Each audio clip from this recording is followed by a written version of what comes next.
0815 Radical Agenda on Skype. The rise of Donald Trump is a terrifying moment in American politics. This is a story in Vox by Ezra Klein.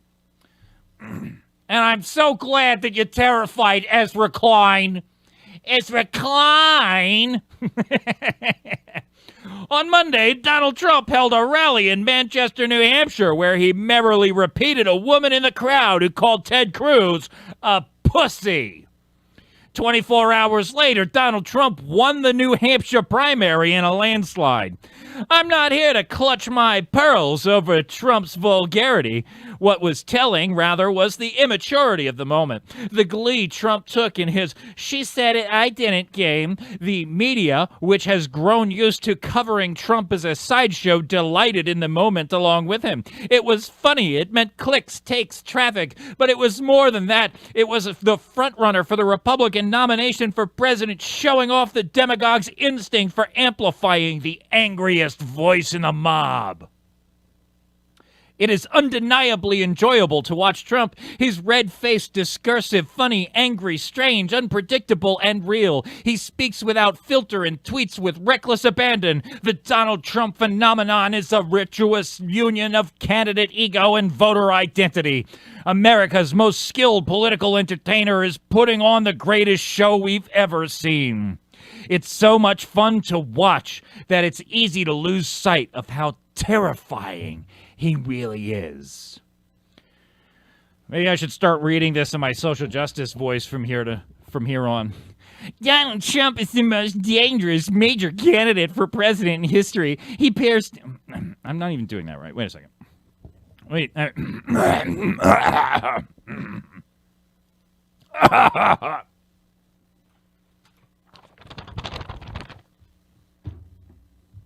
Donald Trump is the most dangerous candidate for president in memory. He pairs the terrible ideas with an alarming temperament. He's a racist, a sexist, and a demagogue. He's also a narcissist, a bully, and a dilettante. He lies so consistently and so fluently that it's hard to know if he really believes that he's lying. He delights in schoolyard taunts and luxuriates in backlash.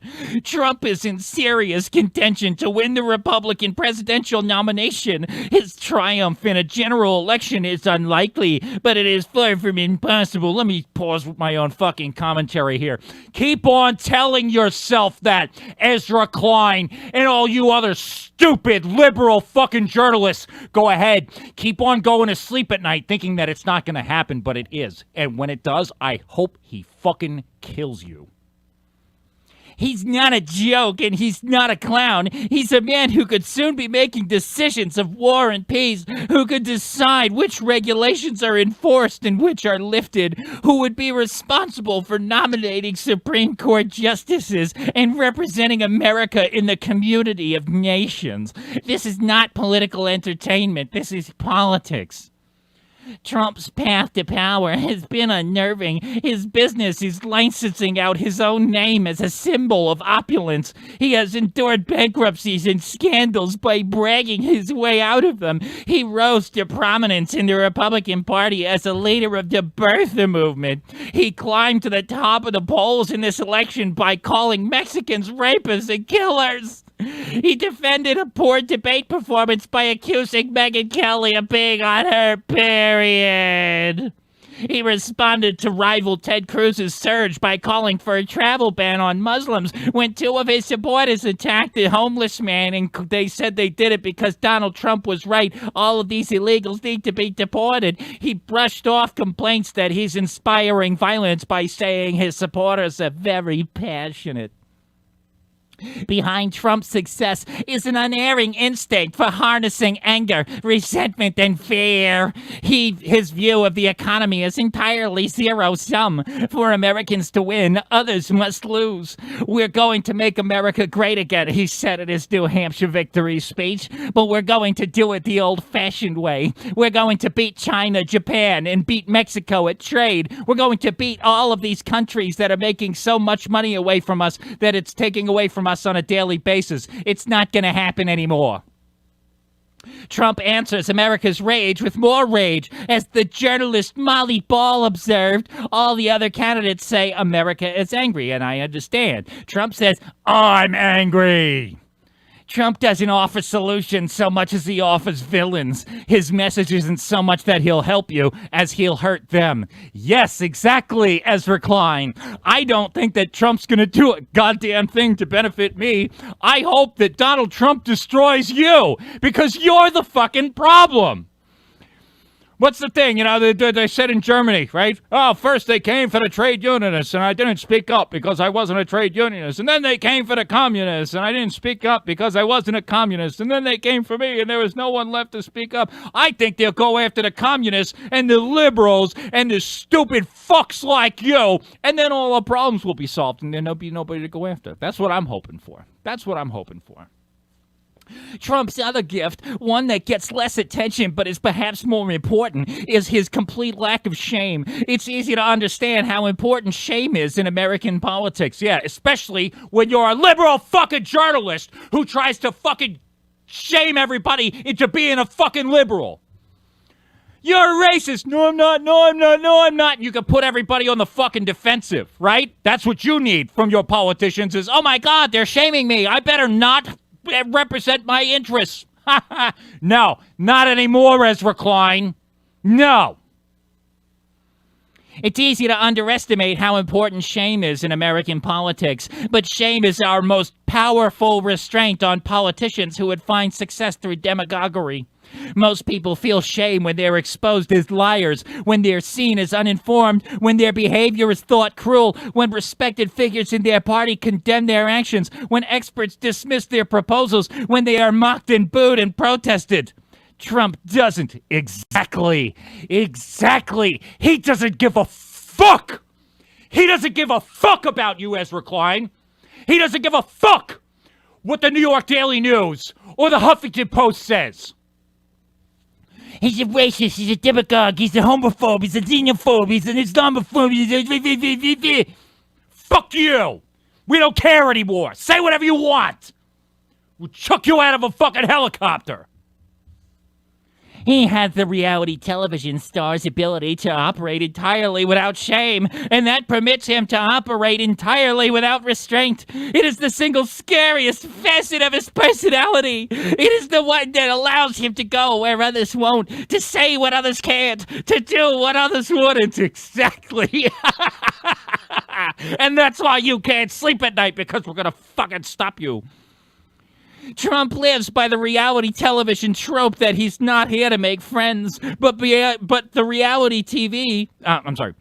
reason reality television villains always say they're not there to make friends is it because it sets them apart, makes them unpredictable and fun to watch. I'm not here to make friends is another way of saying I'm not bound by the social conventions of normal people. The rest of us are here to make friends, and it makes us boring, gentle, and kind. No, it doesn't make you gentle and kind. It makes you an insidious vermin, a fucking problem that needs a solution, Ezra Klein. This, more than his ideology, is why Trump genuinely scares me. Yes, let me speak to that. All you principled libertarians out there. What? He is not on board with us ideologically. Why would you support him? You're so terrible. You're not a principled libertarian. I've never read Hoppe or Rothbard, but I'm more libertarian than you are, Cantwell. It's not ideology. It's exactly what Klein is saying. Exactly what's keeping Ezra Klein up at night. Is exactly why I was celebrated to break my sobriety and pop open fucking champagne bottles last night. It's not ideology. It's that he doesn't give a fucking shit with these piece of shit journalists, these left-wing liberal fucking propagandists who have been selling this country and our fucking lives down the road for decades. He doesn't give a fucking shit. It's not ideology. I wish he was on board with me ideologically. That'd make it all the much better. If Rand Paul came out and said, fuck you, call me a racist, I don't give a shit, I'd be a Rand Paul guy. Sorry, Rand Paul, you threw it down the toilet trying to jerk a social justice warrior's dick under the table. Pussy. There are places where I think his instincts are an improvement on the Republican field. He seems more dovish than neoconservatives like Marco Rubio and less dismissive of the social safety net than libertarians like Rand Paul. But those candidates are checked by institutions and incentives that hold no sway over Trump. His temperament is so immature, his narcissism so clear, his political base so unique, his reaction so strange that I honestly have no idea what he would do or what he wouldn't do. That's right.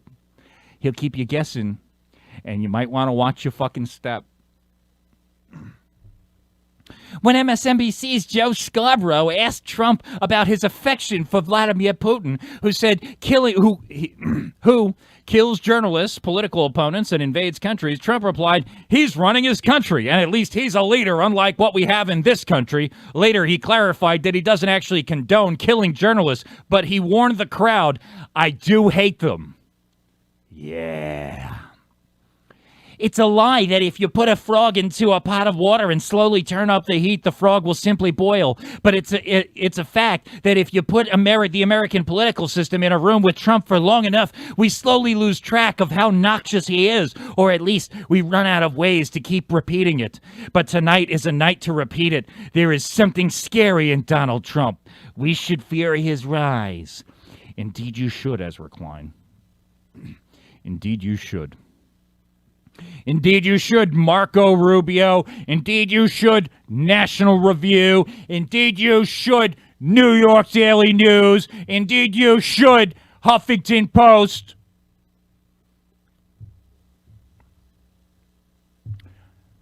And the truth of the matter is, if he goes in there and he manages to make some improvements, believe me when I tell you, Donald Trump is going to be the least of your problems. When people realize that this works, when people realize that this actually works, because this is the resistance, right? Everybody's like, oh my God, he's going to do this, and the liberals are going to call him a racist, and every time we get called a racist, we lose. Once he goes in there and he wins and he makes changes and he succeeds, we'll double down. We'll make Donald Trump look like Mitt Romney in 16 years. You, Ezra Klein, and all your fucking liberal friends. Yes, be afraid. Be very, very fucking afraid. 218-936-0815.